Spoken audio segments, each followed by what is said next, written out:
Pourquoi certaines boissons ont-elles bien meilleur goût quand elles sont froides?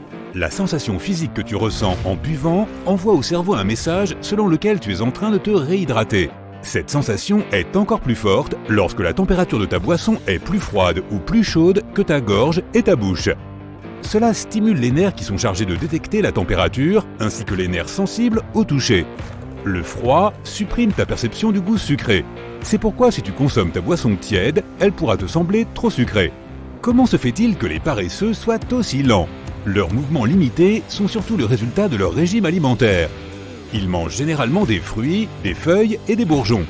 Comme il n'y a pas de protéines ou de graisses dans ces aliments, ces animaux conservent leur énergie en se déplaçant lentement tout au long de leur vie.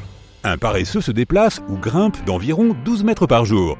Lorsqu'ils sont sur la terre ferme, il leur faut presque 1 minute pour se déplacer de 30 cm.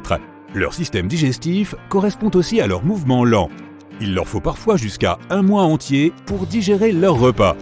Leur taux métabolique est 40 à 45% plus lent que chez la plupart des autres mammifères, afin de les aider à compenser un apport calorique aussi faible. Ainsi, le paresseux a peu de carburant à brûler, c'est pourquoi ses mouvements sont si zen. Comme la majorité des mammifères à 4 pattes, les chats ont 5 orteils sur leurs pattes avant, mais ils n'en ont que 4 sur leurs pattes arrière.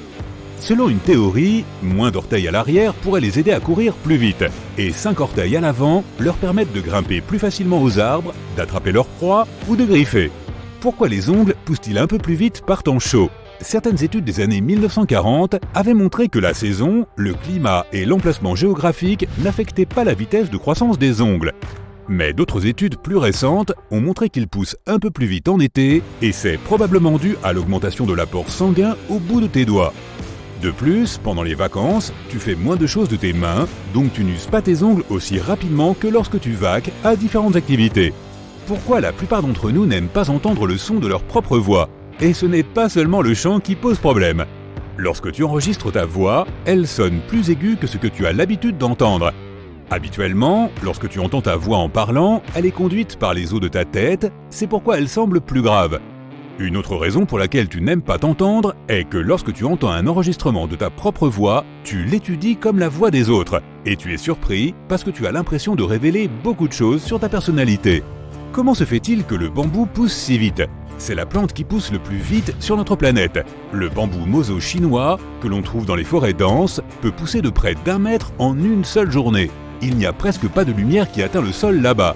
Donc le bambou a une pression évolutive assez forte et urgente pour devenir grand et atteindre la lumière du soleil aussi vite que possible. Il y a aussi un système de tiges souterraines où les pousses de bambou se connectent à leur plante mère. Cette tige est la raison pour laquelle la pousse n'a pas vraiment besoin de ses propres feuilles, du moins pas avant d'avoir atteint sa taille maximale. Une autre raison pour laquelle le bambou pousse si vite est qu'il grandit avec un diamètre constant.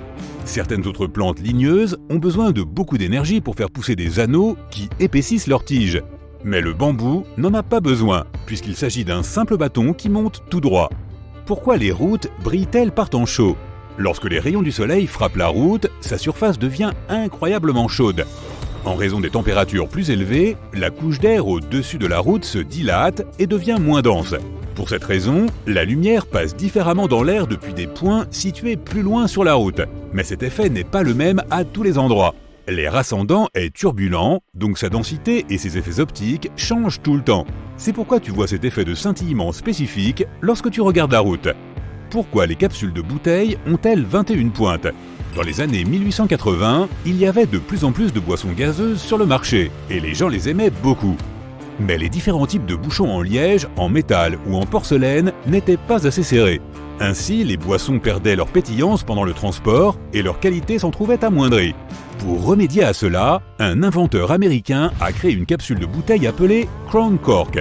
Elle avait un bord ondulé avec 24 dentelures, et il y avait un revêtement à l'intérieur pour empêcher le liquide d'entrer en contact avec la plaque de métal.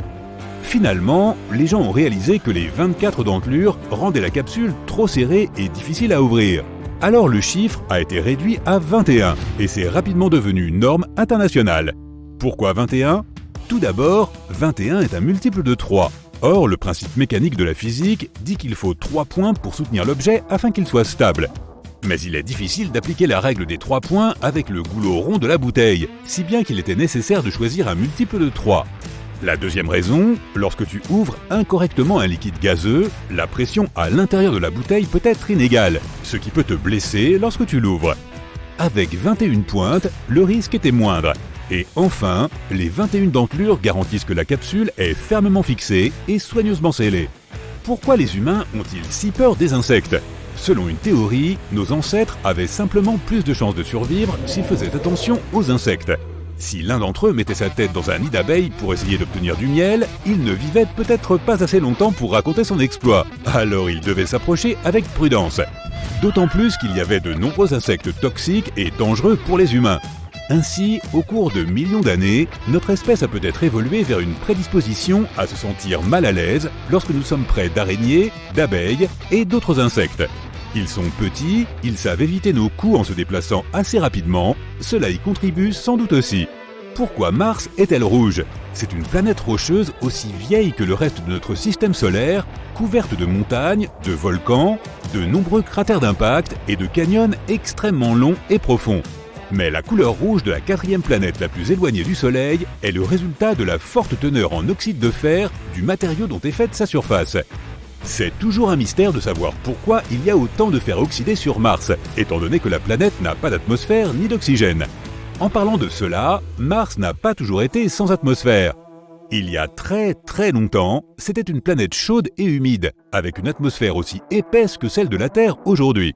Maintenant, ce n'est plus qu'un endroit poussiéreux à cause de l'échappement atmosphérique. C'est le résultat d'un processus que nous appelons pulvérisation, qui se produit à cause des ions transportés par le vent solaire. Ils font tomber les atomes de l'atmosphère et les catapultent dans l'espace. Un autre fait amusant sur Mars, la couleur du ciel là-haut est l'inverse de celle que tu vois sur Terre.